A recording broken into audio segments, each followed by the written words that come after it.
Next up, podcast listeners, satellite carbon trackers. I had to put this on the podcast today because I just can't believe it. So Al Gore and Google have backed a satellite database to track individual emitters of CO2. Think about this. Google, the massive company, and Al Gore are backing a satellite database to track the emitters of CO2. Former Vice President Al Gore and Google's nonprofit arm are funding Climate Trace, an environmentalist nonprofit coalition that uses a satellite database to track individual emitters of greenhouse gases around the world. Climate Trace aims to track emissions from energy producers and other large sources of CO2 to fill critical knowledge gaps for governments and international bodies that rely on a patchwork system to monitor carbon emissions, according to its website.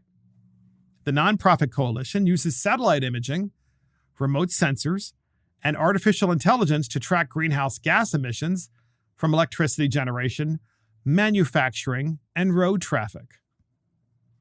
Quote, "This is a way for climate activists, the United Nations, and government bureaucrats to dig their claws into every aspect of industrial society by monitoring and penalizing producers," Mark Morano, publisher of Climate Depot and former staffer on the Senate Environment and Public Works Committee. He said this to the Daily Caller Foundation. Quote, "They're demonizing emissions to create a net zero world where human prosperity and economic growth are evil." Well, of course. This is all being driven by the UN and the globalists. And everybody knows this. But what's remarkable is that modern technology, ladies and gentlemen, has enabled this massive surveillance state. And remember on a recent podcast when we were talking to you about how the USDA wants you to register your garden? It wasn't a requirement, but they're doing outreaches to the communities and asking you to register your garden. And that's part of that is your footprint, right? Your carbon footprint. Well, you got to make sure you grow the right crops. After all, if you're growing grain, it's probably for cattle.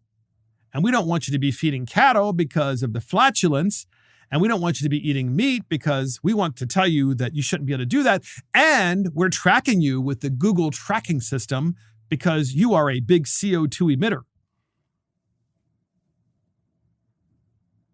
So modern technology has allowed for these things to actually happen. The question is, do we want them to happen? And I really think that's why we need to be talking about this. I mean, look, in Annapolis, where I serve as a legislator, there was this guy from Baltimore City. He was a doctor, a Johns Hopkins doctor. Johns Hopkins educated doctor. I mean, gotta love these guys too, because they all think that they are God's gift to the world, you know? I went to Johns Hopkins. I'm the smartest man in the room. That's the way this guy was too. And he actually put a bill in the Maryland legislature, because he himself was a legislator,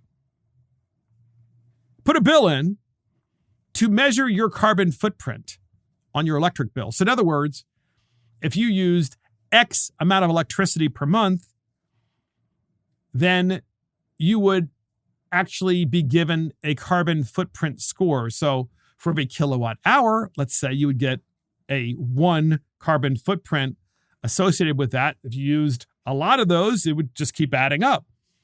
And so I remember asking him, what is your intent of measuring individuals' carbon footprint? It's like we're talking about people's private residences. Why do you care how much electricity they use?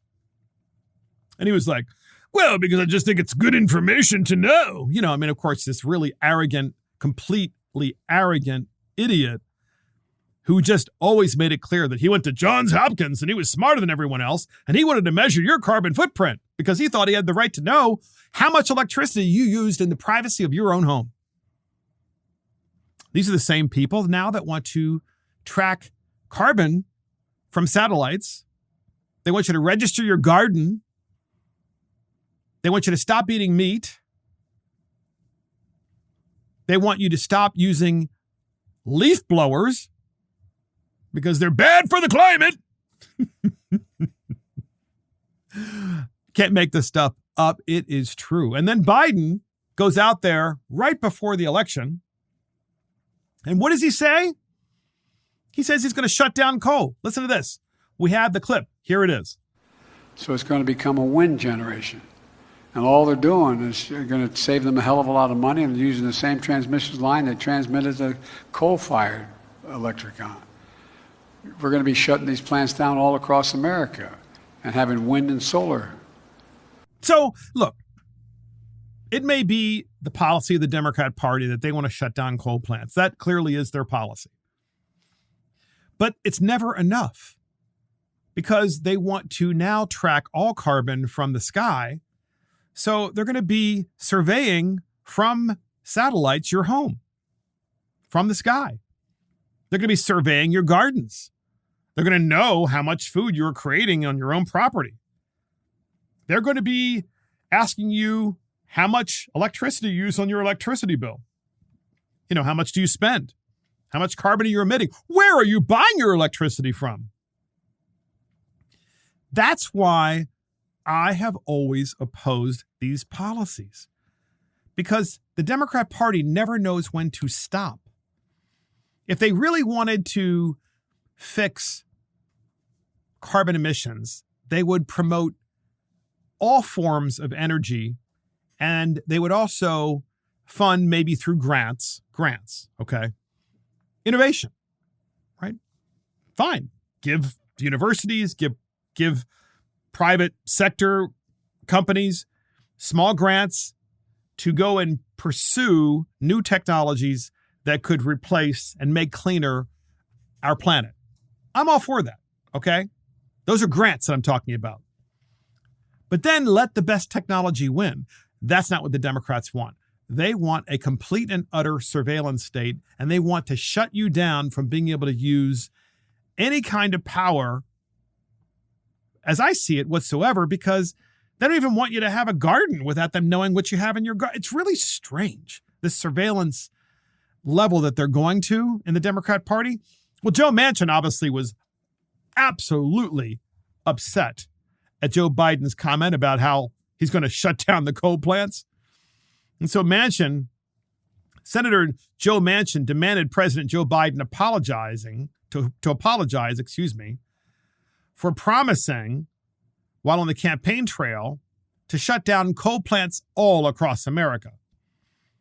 His rebuke, Manchin's rebuke, comes just one day after Biden announced to a crowd in California that coal plants were too expensive to operate. The government doesn't operate coal plants, ladies and gentlemen. Coal plants are operated by companies that are owned by stockholders. So it's not the government's job to determine if coal plants are too expensive to operate.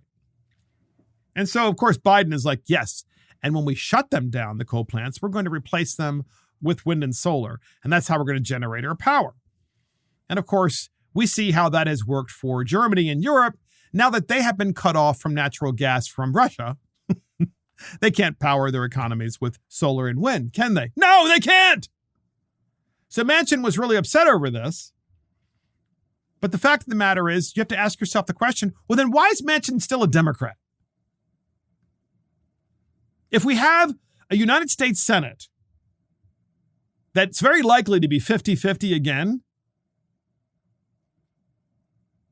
and which means that the Vice President of the United States casts the tie vote for everything, which means it's effectively controlled by the Democrats, then why doesn't Manchin step up to the plate and change his party affiliation and caucus with the Republicans so that the Republicans will control the Senate? I mean, nothing Biden has done, I believe, is consistent with what Manchin believes, except for one thing. Manchin really is a Democrat. He's just giving lip service to what the people of West Virginia want to hear. Oh, I'm really for coal. He's the bad guy.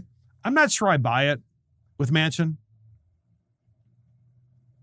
Because if he really wanted to talk about the power issue holistically, he would say, fine, innovation all day long, 100% for it, small grants.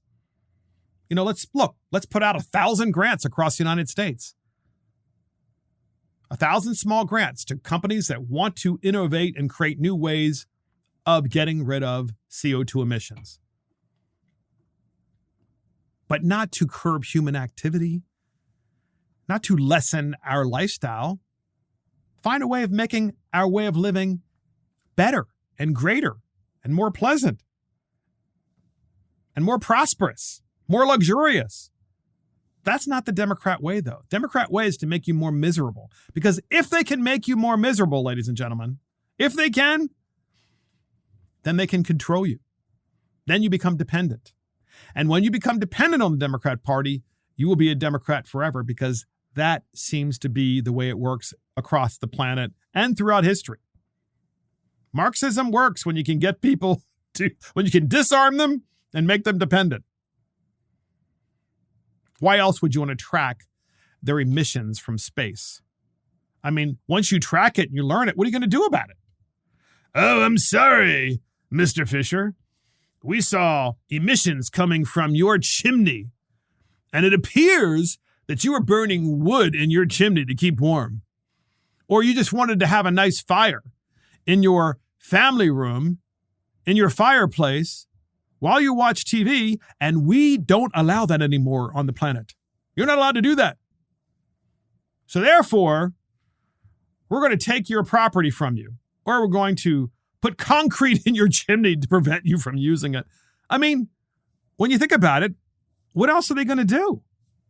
If they're going to measure it and they're going to survey you, then obviously they're going to have massive penalties that they're going to put on you. That is the whole Democrat way. And we see this again and again. Everything they touch, they mess up. It never seems to end.